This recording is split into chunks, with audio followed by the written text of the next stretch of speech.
ഈ രീതിയിൽ നമ്മൾ ട്രസ്റ്റ് ബിൽഡ് ചെയ്യുന്നവരായി മാറിയാൽ നമുക്ക് സെയിൽസ് കൂട്ടാൻ സാധിക്കും.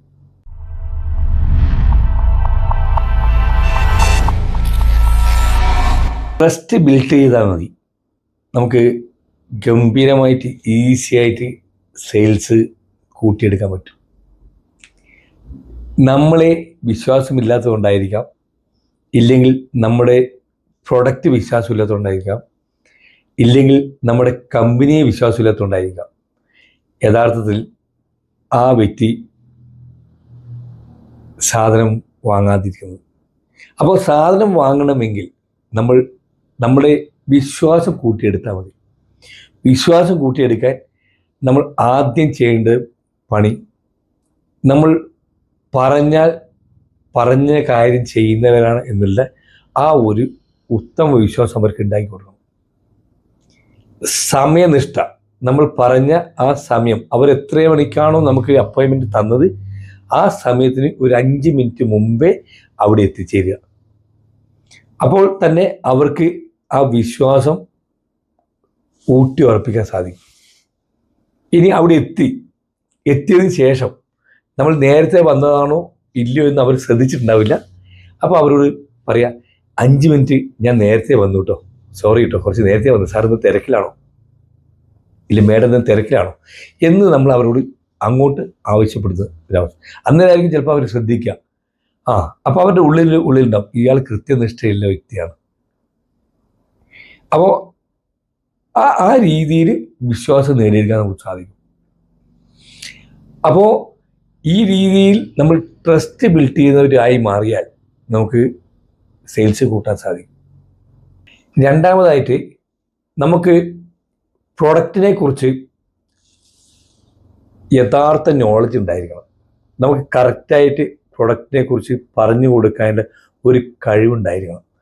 ആ പ്രൊഡക്റ്റ് നമ്മൾ അവതരിപ്പിക്കുന്ന ശൈലി കാണുമ്പോൾ നമ്മളതിൻ്റെ മാസ്റ്ററാണ്, എല്ലാം ഇദ്ദേഹത്തിന് അറിയുന്നതാണ്, ഇദ്ദേഹം പറയുന്നതൊക്കെ കറക്റ്റ് ആയിരിക്കും എന്ന് അവരെ വിശ്വസിപ്പിക്കാനുള്ള ഒരു കഴിവ് നമ്മൾ ഉണ്ടാക്കിയെടുക്കണം. ഇതിന് നമുക്ക് ഏറ്റവും വേണ്ടത്, അതായത് അവരുടെ പ്രശ്നങ്ങൾക്കുള്ള പരിഹാരമാണ് ഈ പ്രൊഡക്റ്റ്, അവരുടെ പെയിനിനുള്ള ഒരു പരിഹാരമാണ് ഈ പ്രൊഡക്റ്റ് എന്ന് അവരെ വിശ്വസിപ്പിക്കാൻ നമുക്ക് സാധിക്കണം. അത് വിശ്വസിപ്പിക്കാൻ സാധിക്കണമെങ്കിൽ നമ്മൾ ഒരു ഗുഡ് ലിസണറായി മാറണം, ഒരു ആക്റ്റീവ് ലിസണറായി മാറണം. ആക്റ്റീവ് ലിസണറാകുമ്പോൾ അവരുടെ പ്രശ്നങ്ങൾ നമുക്ക് പറയുകയും അവരുടെ പെയിൻ എന്താണെന്ന് നമുക്ക് മനസ്സിലാക്കാൻ സാധിക്കുകയും അങ്ങനെ നമുക്ക് അവരിലേക്ക് ഈ ട്രസ്റ്റ് കൂട്ടി കൊണ്ടുവരാൻ സാധിക്കും. പിന്നെ നമ്മൾ പറയുന്നതൊക്കെ അവരുടെ ആവശ്യത്തിന് വേണ്ടി നമ്മൾ പറയുന്ന ഒരു സംഭവത്തിലേക്ക് നമുക്ക് കടക്കാൻ സാധിക്കും.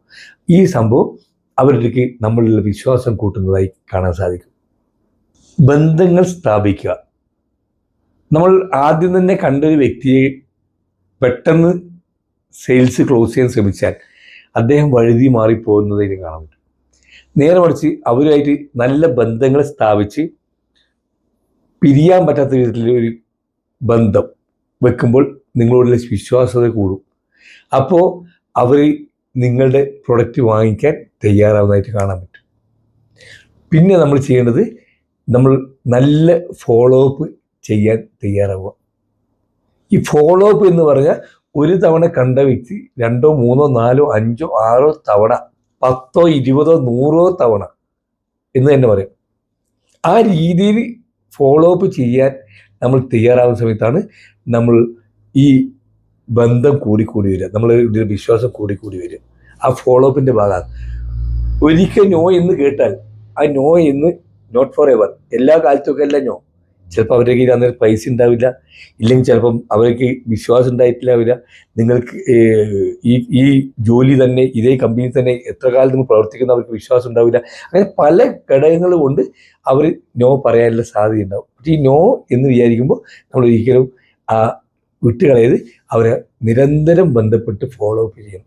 അപ്പോൾ ഇങ്ങനെയൊക്കെ നമ്മൾ ട്രസ്റ്റ് കൂട്ടിയാൽ മാത്രമേ ഈ രീതിയിലൊക്കെ നമ്മൾ ഫോളോ അപ്പ് ചെയ്യുകയും അത് നല്ല ഗുഡ് ലിസണറായി നിൽക്കുകയും അങ്ങനെയൊക്കെ ചെയ്ത് ട്രസ്റ്റ് കൂട്ടി കൊണ്ടുവരുമ്പോഴാണ് യഥാർത്ഥത്തിൽ നമ്മളോട് അവർക്ക് ആ പ്രൊഡക്റ്റ് എടുക്കാനുള്ള വിശ്വാസം കൂടുക. ആ വിശ്വാസം കൂടുമ്പോഴാണ് നമ്മൾ പ്രൊഡക്റ്റ് എടുക്കുന്നവരായിട്ട് നല്ല കസ്റ്റമറായിട്ടും മാറുക. എല്ലാവരും നല്ല രീതിയിൽ ബിസിനസ് ചെയ്യുന്നവരായും വളരട്ടെ, മാറട്ടെ എന്ന് ആശംസിച്ചുകൊണ്ട് നിർത്തുന്നു. എല്ലാവർക്കും ശുഭദിനം നേരുന്നു.